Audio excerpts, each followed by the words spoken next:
make sure. Okay, there we go. It wasn't taking the microphone for a second.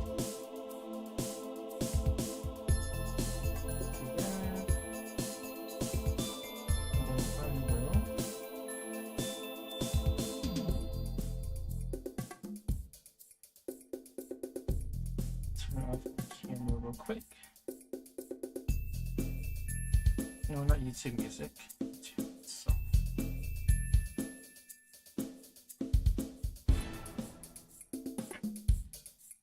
Okay. I can hear it.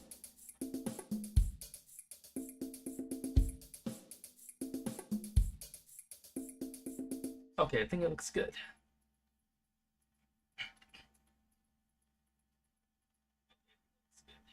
Okay.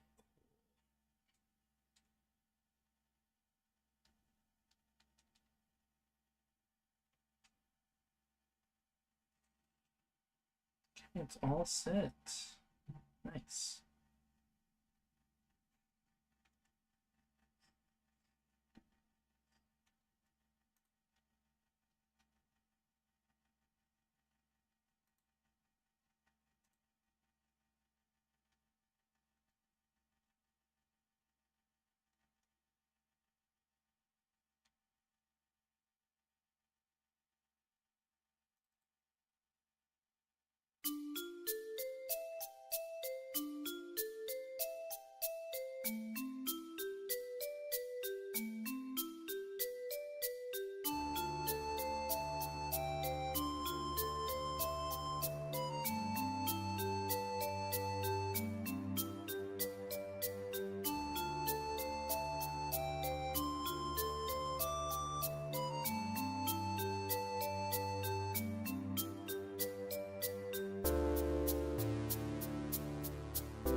Okay.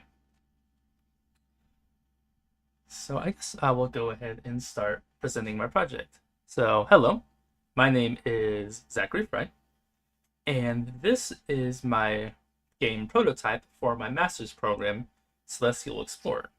Now this is a short build of a larger project I'm going to create later, but for this master's project, I've created a little prototype to check out. So let's first take a look at a short gameplay trailer, so that we can get a feel for how the gameplay is going to be. So let's just take a quick look.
Okay, so that was just how Celestial Explorer will look.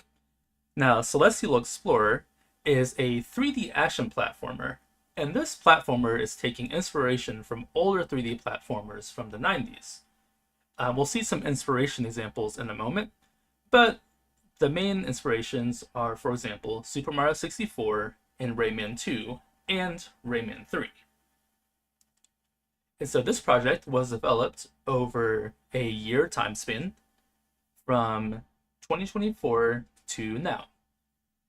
I actually had some plans for this project before this program, but I just kind of used this as a stepping stone to launch the project. So, Celestial Explorer's game concept is that Luna and Sol, who are two twins in the Incendia solar system, this is in a very far galaxy, in the Andromeda in particular, but Luna and Sol have to solve puzzles and explore the solar system to complete the Celestial Explorer certification test. Now, this is aimed to be a 3D action platformer similar to the ones from the 90s, but with a modern take. So the older ones are more like collectathon style games where you go around collecting a bunch of objects to unlock levels and beat the story. So this looks to build upon that kind of style. Now, Luna and Sol are twins with elemental abilities, and they have to use these abilities to platform through and solve puzzles and fight enemies along everywhere in the Incendia solar system to complete their test.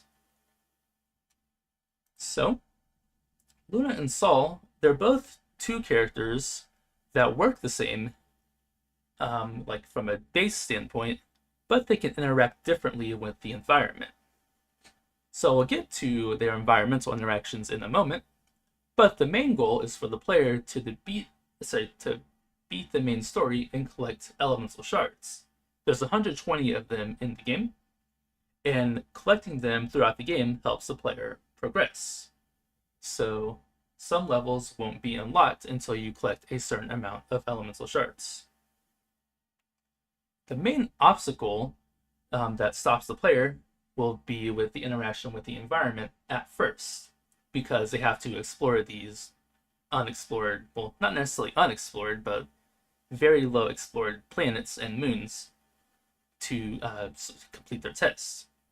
Later on in the story, this goal is going to change. The goal will still be there, but it's going to change a little bit due to the main antagonist interfering with the player.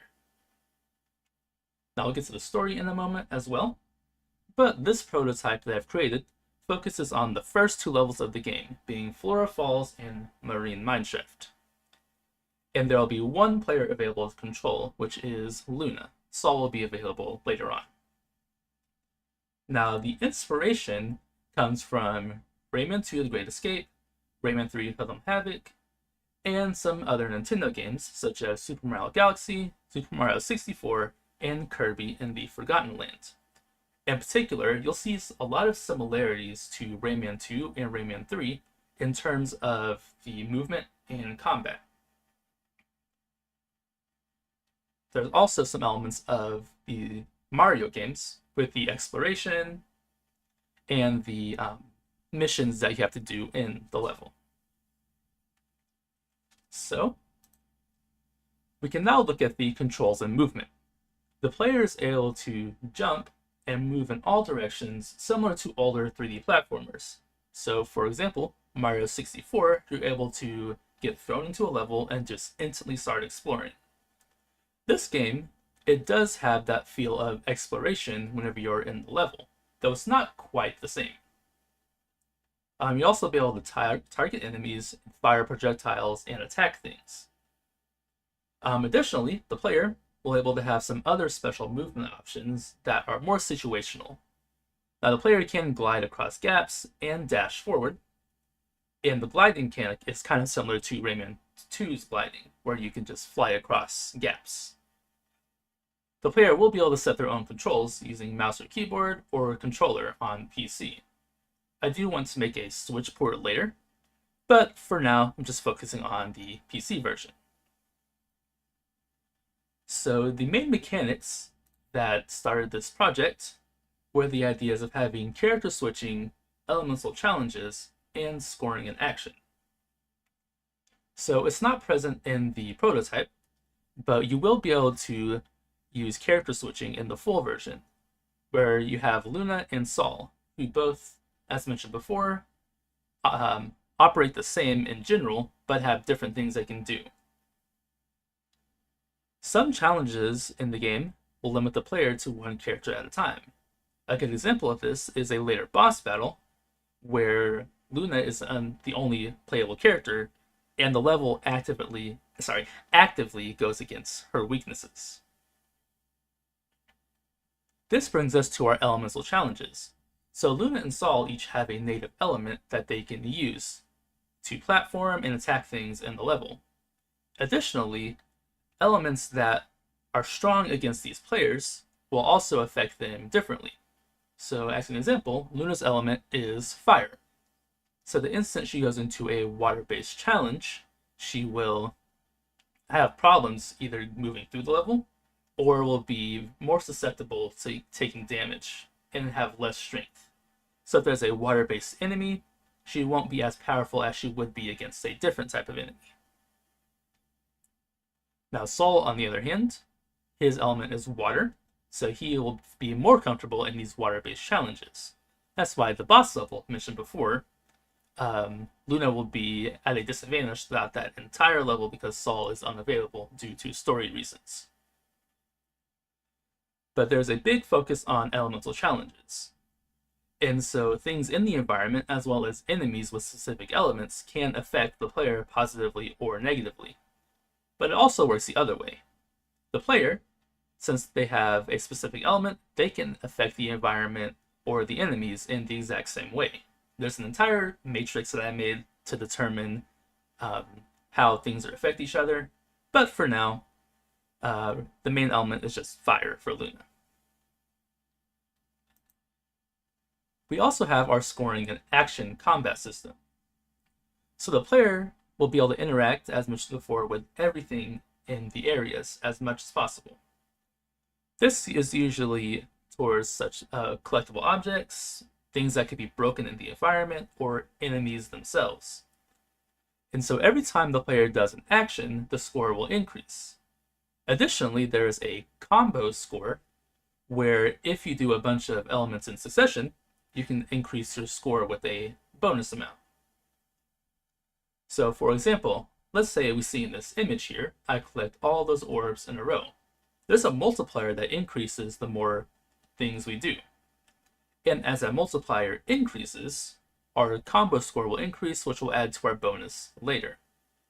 Now the scoring, it will be important for unlocking extra content in the game, such as additional levels or secret things on the menu.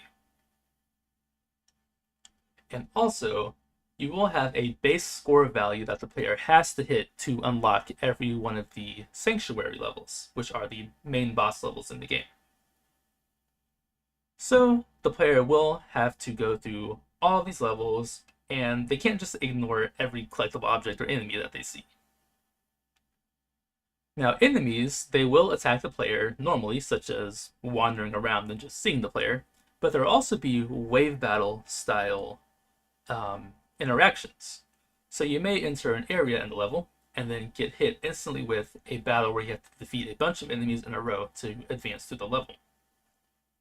So this ties into the linear style of the game. Now, as mentioned before, you will be able to explore around the levels, but overall it goes from point A to point B, which we'll get more into in a second.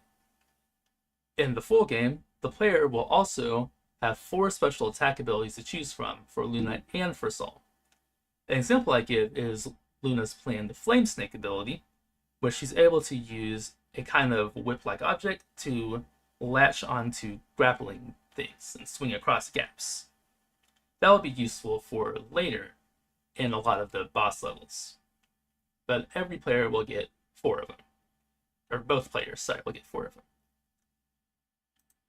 So the story of Celestial Explorer is that Luna and Sol, at age 19, are allowed to take the Celestial Explorer certification test to become a Celestial Explorer, Now, a Celestial Explorer is a person who's able to fix any kind of elemental imbalance in the universe. So a good example would be, say, there's a planet that's water is evaporating from it very quickly. These Celestial Explorers will go there and kind of figure out how to fix it. So Luna's goal is to become a Celestial Explorer. Now, the planet Serenia, which is in this star system, is the planet that has all this elemental magic. This allows their residents to obtain these powers.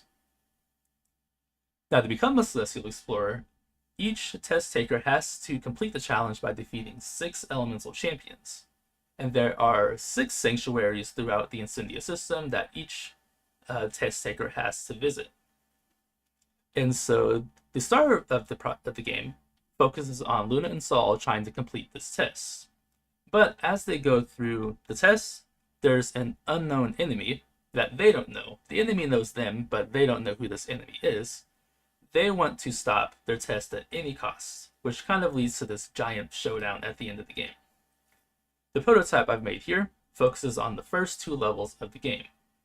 This just shows Luna receiving her Comet Companion, which is a comet that helps them travel throughout the planets in the Incendia system. So that's the main story. The flow of the game is a linear style story-driven platforming project. So the player will go from point A to point B. They can diverge from the main path to find secret things or collectibles or other things. So diverging from the main path might, for instance, find you a secret area or extra elemental shards. Each level contains an array of platforming challenges, puzzles, battles, and just a bunch of stuff to go through. Now, there are gameplay elements that will become relevant and appear whenever necessary. For example, in Flora Falls, there is a water slide section where Luna's able to use an ice board, kind of like a surfboard, but made of ice. That lets her surf on the water. That will be useful for later, whenever they need to slide along slopes in the game. So the game flow is really just point A to point B, but you can also go off and explore. You're not limited to just point A to point B. So we have our main characters, who are Luna and Sol.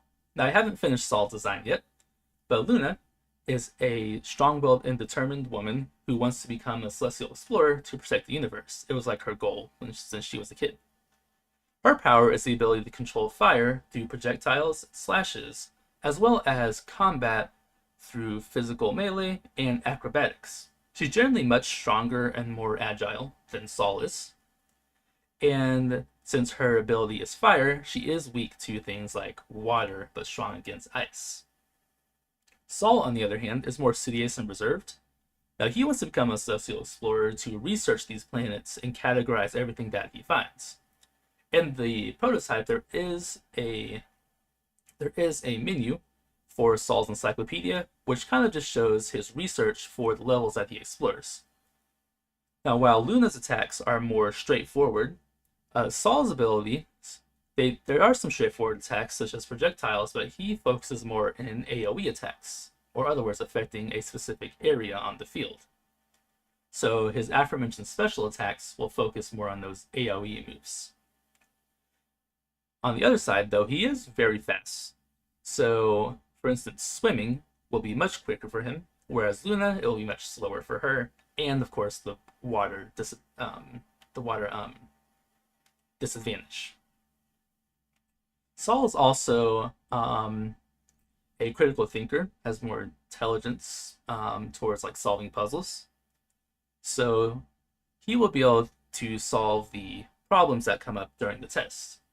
As an example, there's a boss fight later where Luna's fire ability isn't really effective, but it's not ineffective either.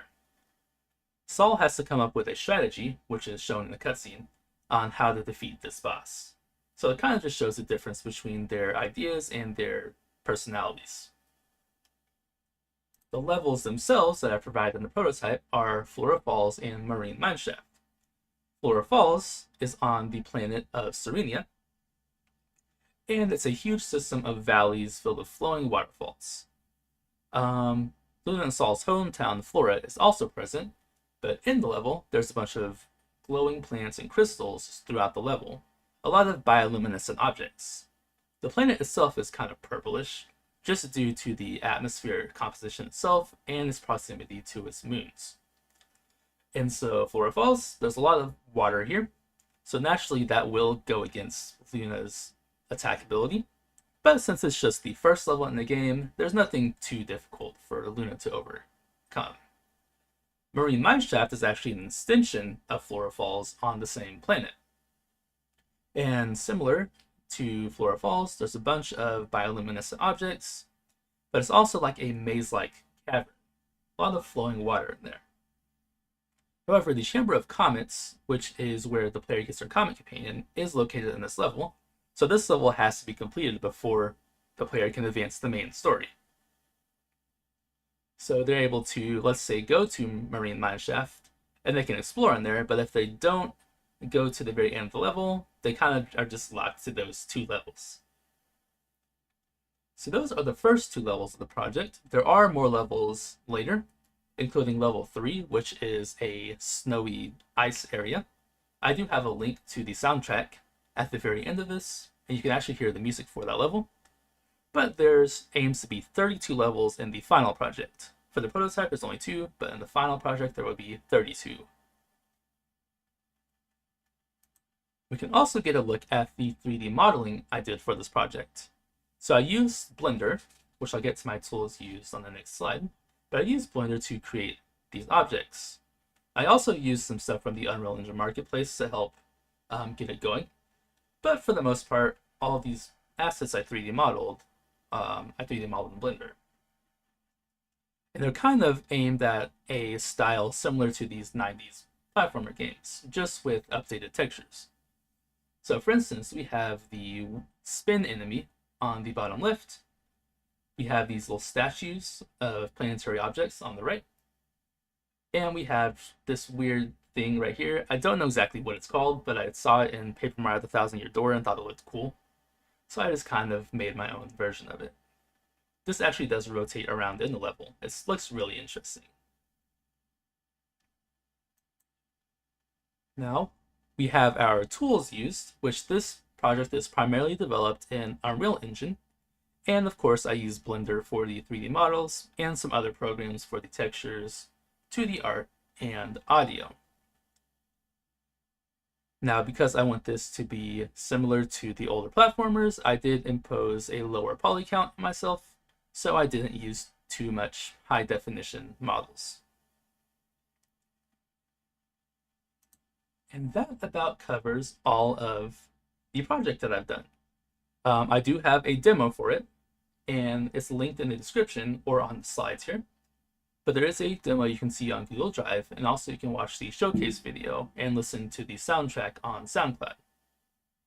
I've also provided my documents and a Google form for feedback if anyone plays it, to let me know if I can improve on anything. But my contact information is right here on the top left. You can contact me by email. And I also have a portfolio website where you can look at this project and some other things I've done with 3D modeling. But I will actually just quickly open up that website right here. And we can see it here that we have my portfolio. So it's actually on my other screen, so I'm looking over here. But we have our portfolio, a little summary of myself, my LinkedIn and resume, and then my 3D modeling projects I've done by myself and for Celestial Explorer. You can also hear the music for the project and check out more about the thesis project itself. But I believe that is all I have for this presentation. If anyone has any questions, I am free to take them. But otherwise, if you have any other concerns or you want to try out the demo, just send me a message or look at the feedback form that I've provided. Okay, I believe that is about it for me. Thank you for watching this presentation. As mentioned before, if you have any questions, just let me know.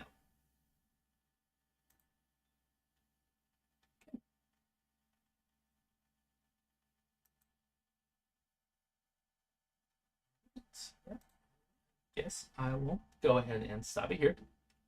Anyone who's watching, thanks for watching. I guess that's about it. Let's play some music.